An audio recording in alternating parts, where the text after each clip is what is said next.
Welcome back, students. It's great to have you back. A school is just four walls until all of you come back and we are back in operation. So it's fantastic to see you all. We hope that your first day at school here is an exciting one. You're going to be learning a lot about what to do, what not to do, and all those good things. Just a couple things that I would like to highlight. First of all, you're going to see a common theme throughout the year, and that is kindness matters. We want you to be stellar graduates when you leave Davidson High School, but we also want you to have strong character. So throughout the year, you'll hear different pieces to Kindness Matters. What can you do to make a difference in someone else's life? Be aware that there's a lot of information in our student handbook that you need to be aware of. A couple things that I'm going to highlight above and beyond what's going to be already highlighted for you is you need to be aware of our drug and alcohol policy, our physical violence policy. Those things are not going to be tolerated at Davidson High School. I just want to be very upfront about that. So make good choices. Be smart, make good choices. Focus on your academics. We're going to have a great year. One last thing, I really encourage everybody to get involved in some kind of club, athletics, marching band, art club, vocal music, the musical, something. Get involved. Make high school a great part of your life. Hello, DHS staff and students. My name is Mrs. Milenich. I am the new assistant principal here at the high school. I will be mainly working with students whose last names start with the letters M through Z. I'm excited to be back working here at the high school. I've been asked today to go over 4 main areas of your student handbook with you. And everybody will be getting one of these handbooks. And the 4 areas that I have been asked to go over with you today are hall passes, tardy policy, leaving school grounds, and cell phone policy. The first policy that I'm going to go over with you today is hall passes. Again, every student will be receiving one of these agenda books, and in the very back of the agenda book you'll find the pages for your hall passes. The only way you should be in the hallway is if you have one of your valid hall passes in the back of your agenda book filled out by a staff member. If you lose your agenda book and need to buy a new one, you just come to the main office, pay $5, and then you will have one. You need to carry this with you all the time, and you will need to use it whenever you're in the hall with your hall passes. Second area I'm going to talk to you about today is the tardy policy. Students are expected to be to class on time. Being on time means that you will be in the classroom when the tardy bell rings. Students, if you're given a pass from another teacher because they held you over, then you just bring that pass with you so that you're not marked tardy. If you are more than 10 minutes late to class, you will be marked as absent instead of tardy. Tardies accumulate each 9 weeks, so after the first marking period, they will start over. First and second tardies are considered warnings. Your teacher will just notify you that you were tardy and that you got a warning. Your third tardy, teacher again would notify you that you were tardy, and then a letter will go home to your parents. On a fourth tardy, teacher will again notify you that you were tardy and that it's your 4th one, and at that point they will notify you that you have to serve a 30-minute after-school detention in the positive behavior support room, and they will contact your parent. If you receive another tardy after that, they will tell you that you got your 5th tardy and you will have to serve a day in the PBS room, and subsequent tardies after that will be time in the PBS room. So be to class on time. Third area I'm going to talk to you about today is leaving school grounds. First and foremost, DHS campus is closed campus, which means once you are here, you are not allowed to just leave campus without properly checking out. And properly checking out means that you check out of the attendance office. If you have to leave at any time during the school day, you go to the attendance office, tell them you need to go, they'll contact parent. Parent will talk to the secretary down there, Mrs. Martin, and you will have a pass that you can leave. If you come back during the school day, then you also need to check back into the attendance office. If you know that you're going to be leaving during the school day for an appointment, then stop into the attendance office and get your pass, and that will cut down on the main office having to run passes to classrooms, which could cause interruptions. Good morning, students. I'd like to welcome you back to Davidson High School, and for our freshmen, welcome to your first year of your next 4 years at Davidson High School. My name is Mr. Pigger. I'm your assistant principal. If you have last names A through L, I'm in charge of your attendance and any discipline for any referrals that hopefully you don't have. Today I'd like to talk to you about some of the areas in your handbook, and although I'll be mentioning some of the highlights or most important areas, it definitely will not cover all the areas, and understand it's your responsibility to be familiar with your handbook and the rules and regulations at Davidson High School. I think it's important that parents and students understand that the clothing worn at Davison High School needs to be clean and appropriate for an academic setting. There are a lot of styles out there, but not all of them are appropriate for the school. Holes in shorts. The school is very strict when it comes to holes in pants. There cannot be any holes above 3 inches of the back of the knee. This doesn't matter if you're wearing leggings or tights, no exceptions. All holes 3 inches above the knee must be covered. Also, if you're considering wearing shorts and skirts to school, you have to consider the length. It can't be more than 3 inches above the back of your knee. Hannah, what are you doing? Those are way too short. What were you thinking coming to school like that? It's summertime, but during the school year, I wouldn't normally wear this. All right, that's But if good. you are going to wear shorts and skirts to school, you have to remember that they have to be longer than 3 inches above the back of your knee. Also, Davison, jewelry with spikes, chains, belts with chains are not allowed. Also, wallets with chains. So keep that in mind. The school is doing this for your safety. Also, when choosing your outfit for school, remember not to wear t-shirts with suggestive nature or languages like the one I'm wearing right now. Although hats, hoods, bandanas, and sunglasses are great for summer, they're not allowed in school, so keep them in your locker, vehicle, or backpack. Even though the weather is still hot outside, remember you can't wear spaghetti straps, tank tops, and pajama pants to school, so keep this in mind on those hot fall days. Students and parents be advised that students who do violate the dress code at Davison High School may receive a warning. It may be a detention. Further violations of the dress code could result in out-of-school suspension.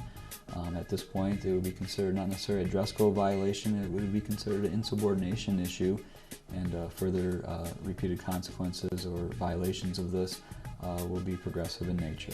While choosing your wardrobe, keep in mind the school dress code. If you have any questions, please visit your principal or look at your student handbook. And remember, the school dress code applies for all school-related events, so keep that in mind. We hope you have a great year, Davison. Students, understand that there are 3 main areas at Davison High School that we take very seriously. This would be alcohol or substance abuse, it would be fighting, and it would be having any weapons at Davison High School. Understand that fighting and assaults at Davison are not tolerated. These are very serious, or any threats of violence are not tolerated at the high school. Students caught fighting or assaulting another student or inciting other students to fight on school grounds will be immediate suspension, and police will be notified each time this happens. Anything that's very serious or extreme, like an assault or a fight, police will be notified. You will be suspended and possibly expulsion from Davison Community Schools. So please consider your own safety and others as you do anything like this. Also, if you were to be involved in a fight, I would like to make you aware that you are expected to comply with any staff that may try to intervene. This would be stopping immediately. If you're asked to ever identify yourself, you're expected to do just that to a staff member. Failure to do this would result in additional consequences. Students also understand that fighting is progressive in nature. We kind of have a 3-strike policy here at Davison High School. For example, if you were to get into a fight your freshman year, and then maybe not to your junior year, you were to get in a fight, that would be considered your second consequence for fighting. And each of the suspensions do go up.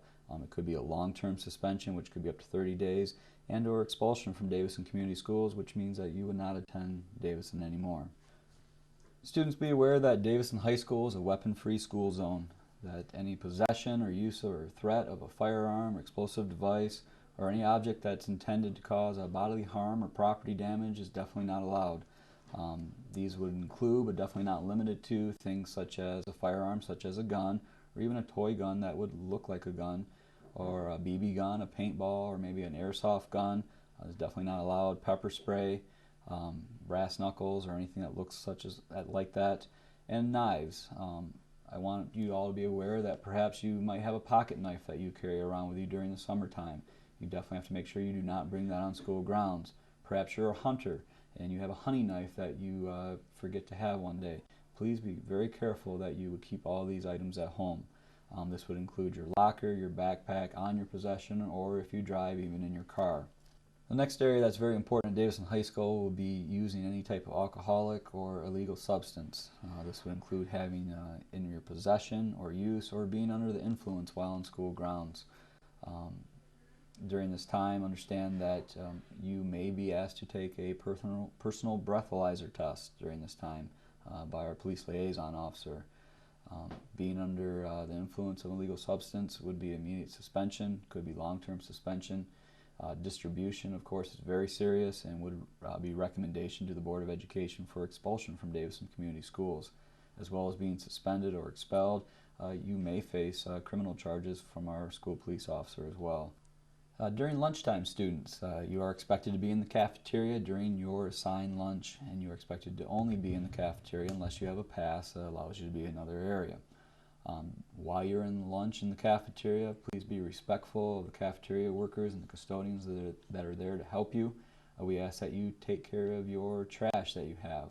If the bell rings and your table is not clean, make sure that you throw away your trash. Return your tray where in the appropriate area. During this time, we also ask that you remain seated until the bell rings. There's a lot of students in the cafeteria, and if every student stood, it would be very disruptive. So respect the cafeteria, take care of your trash and your trays, and enjoy your lunch with your friends. Fourth area today is cell phone use. Students, you are allowed to use your cell phones before school, after school, in the hallways during your assigned lunch period.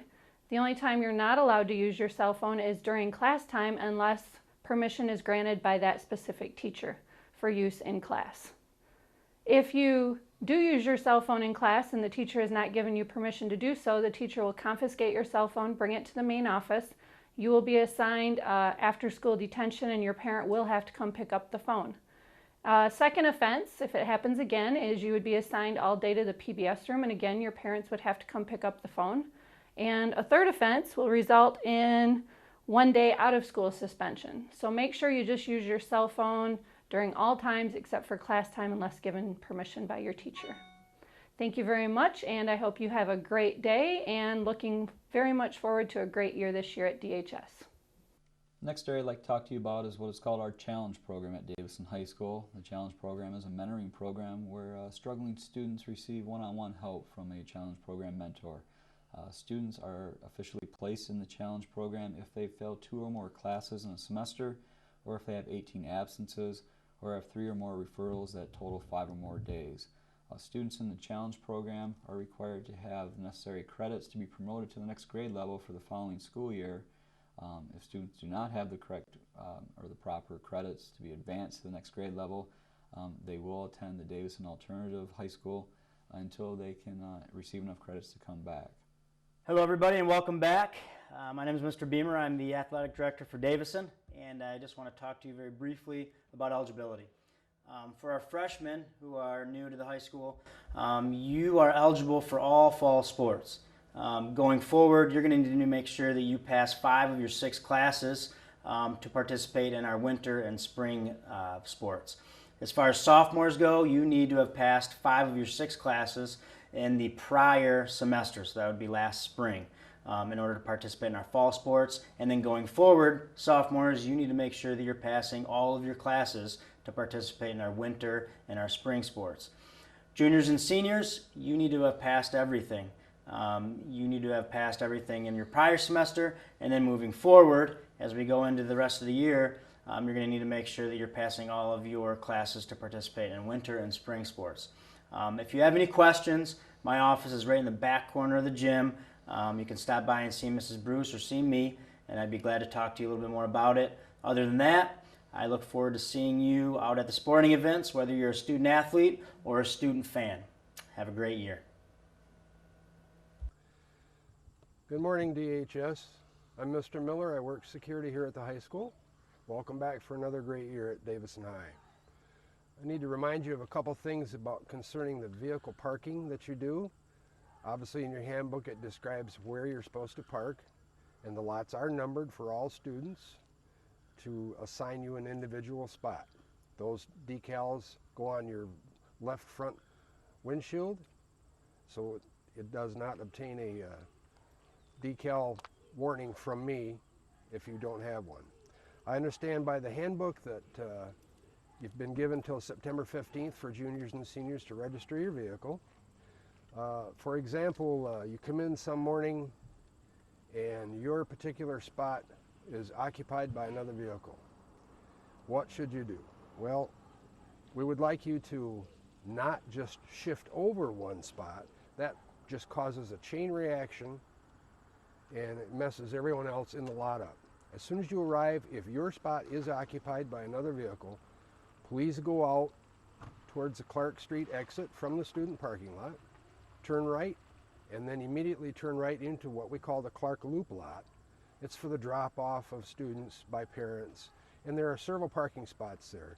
We would like you to take your vehicle there as soon as you arrive, park it there, and go directly into the main office and see one of the gals in the office, advise them of the problem.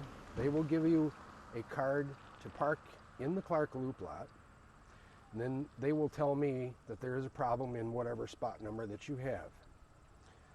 A couple other things: if you have more than one vehicle that you wish to register, and chances are many of you do, mom or dad's car or truck, whatever, it's only $1 to get a second decal. It's $20 for your first vehicle, but it's only $1 thereafter.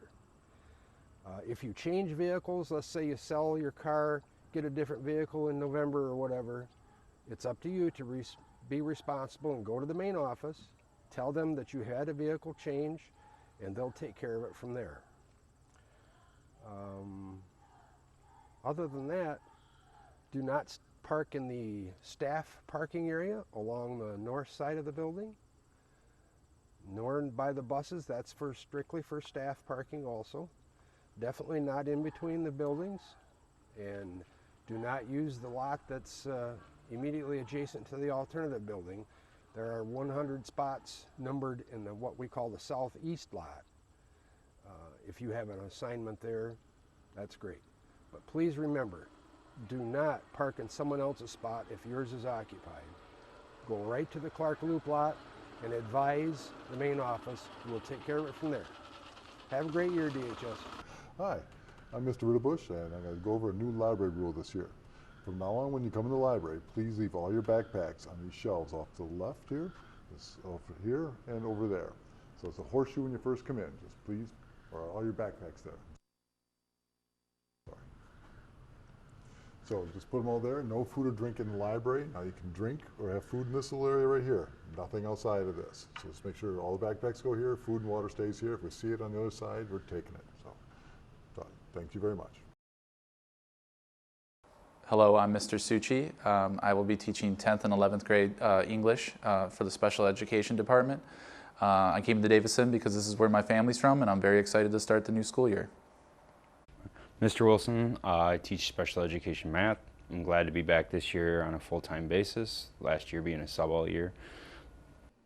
Hi there, my name's Rebecca Van Est. I'm a guidance counselor here at Davison High School, and I just wanted to take a few minutes to walk you through Davison High School's sexual harassment policy so you're familiar with what that entails. The definition Davison High School uses for sexual harassment is unwelcome sexual advances, requests for sexual favors, or inappropriate verbal or physical contact of a sexual nature. Examples of sexual harassment might be a sexual remark or suggestion, unsolicited and unwelcome flirtations, advances or propositions, and verbal abuse with sexual connotations. More examples are graphic or degrading comments about a student's appearance, dress, or anatomy, and display of sexually suggestive objects or pictures. In addition, examples of sexual harassment are dirty jokes and offensive gestures, and conversation regarding sexual matters, which are too personal. Consequences for violating Davison High School's sexual harassment policy are disciplinary action and possible expulsion from school. If you're a victim of sexual harassment, it's very important that you communicate to your harasser that the attention is unwelcome. In addition, it's important that you report the situation to one of the guidance counselors here at the high school or one of the principals. In addition, the most important thing to remember is to conduct yourself in a way that respects others and shows them dignity. And remember, follow the cardinal code.